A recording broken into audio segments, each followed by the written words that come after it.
പ്രധാനമന്ത്രി നരേന്ദ്രമോദിയെ പൂട്ടാൻ രാജ്യത്ത് ഒരു കോണിൽ കർഷക സമരം. എന്നാൽ മോദി വീണ്ടും വരാൻ ഒരു ദർഗയിൽ പ്രാർത്ഥന. ഒരു രാജ്യത്ത് രണ്ട് കോണിൽ ഒരേ വ്യക്തിയോടുള്ള നിലപാടുകളാണ് ഇത്. രാമക്ഷേത്രം ഉയർത്തിയ പ്രധാനമന്ത്രി നരേന്ദ്രമോദിയുടെ ഗ്രാഫ് അത് താഴ്ത്താനാണ് ഈ കർഷക സമരം. മുന്നിലുള്ള ഒരു ചെറിയ സമയം, ആ സമയം കൊണ്ട് ഞങ്ങൾ അത് നേടിയിരിക്കും എന്ന വാദവുമായാണ് കർഷക സമരം നടത്തുന്നത് എന്ന വെളിപ്പെടുത്തലുമായി കർഷക സമര നേതാവ് ജഗ്ജിത് സിംഗ് ദല്ലേവാൾ. മോദിയുടെ ജനപ്രീതി അത് അപകടമാകും എന്നത് ഈ കർഷകരെ മാത്രമല്ല എതിർകക്ഷികളെ വല്ലാതെ ഭയപ്പെടുത്തുന്നുണ്ട്. രാമക്ഷേത്രവും അതിനുശേഷമുള്ള ഖത്തറിലെ നാവികരുടെ തിരിച്ചുവരവും ഒപ്പം അറബ് നാട്ടിലെ ക്ഷേത്ര ഉദ്ഘാടനവും ഇതൊക്കെ നരേന്ദ്രമോദി വിരുദ്ധരെയും രാഷ്ട്രീയ എതിരാളികളെയും കുറച്ചൊന്നുമല്ല ഭയപ്പെടുത്തുന്നത്. തന്റെ കയ്യിലുള്ള സമയം അത് എങ്ങനെ ആസൂത്രണം ചെയ്യണമെന്നും ഉപയോഗിക്കണമെന്നും അറിയുന്ന പ്രധാനമന്ത്രി നരേന്ദ്രമോദിയുടെ ദീർഘവീക്ഷണം, അതിനു മുന്നിലാണ് ഇപ്പോൾ പലർക്കും പിടിച്ചു നിൽക്കാൻ ആകാത്തത്. രാമക്ഷേത്രം എന്ന ഹിന്ദുക്കളുടെ നൂറ്റാണ്ടുകളായുള്ള ആവശ്യം നടപ്പാക്കിയതിലൂടെ മോദി സർക്കാരിനുണ്ടായ ജനപ്രീതി അത് കുറയ്ക്കുക എന്നതാണ് കർഷക സമരത്തിന്റെ യഥാർത്ഥ ലക്ഷ്യമെന്ന് തുറന്നു പറഞ്ഞ കർഷക സമര നേതാവ് ജഗ്ജിത് സിംഗ് ദല്ലേവാൾ വിവാദത്തിൽ അകപ്പെട്ടിരിക്കുകയാണ്. മാധ്യമങ്ങൾക്ക് മുൻപിൽ വെച്ച് നടത്തിയ പൊതുപ്രതികരണത്തിലാണ് ദല്ലേവാൾ ഈ പരാമർശങ്ങൾ നടത്തിയത് എന്നതും ശ്രദ്ധേയം. രാമക്ഷേത്രത്തിന് ശേഷം പ്രധാനമന്ത്രി മോദിയുടെ ഗ്രാഫ് വളരെ ഉയർന്നതാണ്.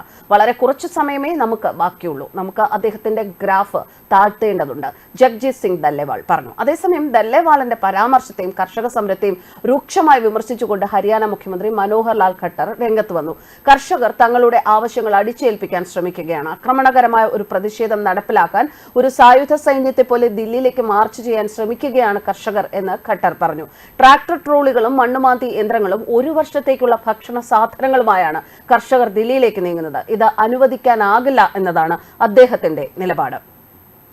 അതേസമയം നരേന്ദ്രമോദി വീണ്ടും പ്രധാനമന്ത്രിയായി എത്താൻ നാഗ്പൂരിലെ ഹസ്ബത്ത് ബാബ താജുദ്ദീൻ ദർഗയിൽ പ്രാർത്ഥന നടന്നു. ഇന്ത്യൻ മൈനോറിറ്റീസ് ഫൗണ്ടേഷൻ മതനേതാക്കളാണ് ഈ പ്രാർത്ഥന നടത്തിയത് എന്നതാണ് ശ്രദ്ധേയം. വിവിധ ന്യൂനപക്ഷ സമുദായങ്ങളിലെ മതപ്രഭാഷകർ അടങ്ങുന്ന സംഘമാണ് ദർഗയിലെത്തി നരേന്ദ്രമോദിക്കായി പ്രാർത്ഥന നടത്തിയത്. പ്രധാനമന്ത്രിയുടെ ദീർഘായുസ്സിനും രാജ്യത്തിന്റെ പുരോഗതിക്കും നരേന്ദ്രമോദി അധികാരത്തിൽ തിരിച്ചെത്താനും വേണ്ടിയാണ് പ്രാർത്ഥിച്ചതെന്ന് ഇന്ത്യൻ മൈനോറിറ്റീസ് ഫൗണ്ടേഷൻ സഹസ്ഥാപക ഹിമാനി സൂദ് പറഞ്ഞു. സമാധാനവും ഐക്യവുമാണ് ദർഗയുടെ ഏറ്റവും വലിയ സന്ദേശമെന്നും ഏകഭാരതം ശ്രേഷ്ഠ ഭാരതം എന്ന സന്ദേശം നൽകാൻ ദർഗയ്ക്ക് സാധിക്കുമെന്നും ഹിമാനി സൂദ് കൂട്ടിച്ചേർത്തു.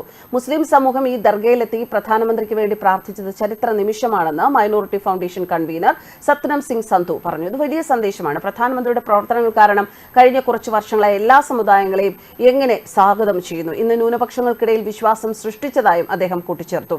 കർഷക നേതാവ് ജഗ്ജിത് സിംഗ് ദല്ലേവാളിന്റെ രാഷ്ട്രീയ പ്രസ്താവന ഒരു വശത്ത് നടക്കുമ്പോഴാണ് ഇത്തരത്തിൽ മൈനോറിറ്റീസിന്റെ നരേന്ദ്രമോദി തിരിച്ചു വരണമെന്നുള്ള ഈ പ്രാർത്ഥന നടക്കുന്നത്. നരേന്ദ്രമോദിയുടെ ഗ്രാഫ് താഴ്ത്തണമെന്നുദ്ദേശിച്ച് കർഷകർ പ്രയോഗിക്കുന്ന തന്ത്രങ്ങൾ ഒരിക്കലും നടക്കാൻ പോകുന്നില്ല. പ്രധാനമന്ത്രി മോദിയുടെ ജനപ്രീതിയുടെ ഗ്രാഫ് വർദ്ധിപ്പിക്കാൻ മാത്രമേ അത് സഹായിക്കുകയുള്ളൂ. അത് കർഷകർ മനസ്സിലാക്കുന്നില്ല. അതവർ മനസ്സിലാക്കുന്നത് നല്ലതായിരിക്കും എന്നാണ് പല നേതാക്കളും വ്യക്തമാക്കിയിരിക്കുന്നത്.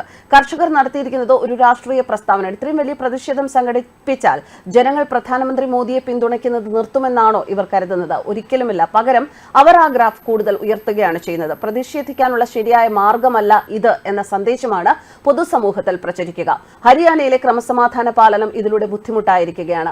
30 മുതൽ 40 ആളുകൾക്ക് പോലും അവരുടെ ആവശ്യങ്ങളുമായി ദില്ലിയിലേക്ക് ചർച്ചയ്ക്ക് പോകാം എന്ന അവസ്ഥയുള്ളപ്പോൾ ട്രാക്ടറുകളിൽ 200 മുതൽ 400 ആളുകൾ ദേശീയ തലസ്ഥാനത്ത് പ്രവേശിക്കാൻ ആഗ്രഹിക്കുന്നത് ഒരിക്കലും ഉചിതമല്ല എന്നാണ് പല നേതാക്കളും എടുത്തിരിക്കുന്ന നിലപാടുകൾ. News desk Karma news.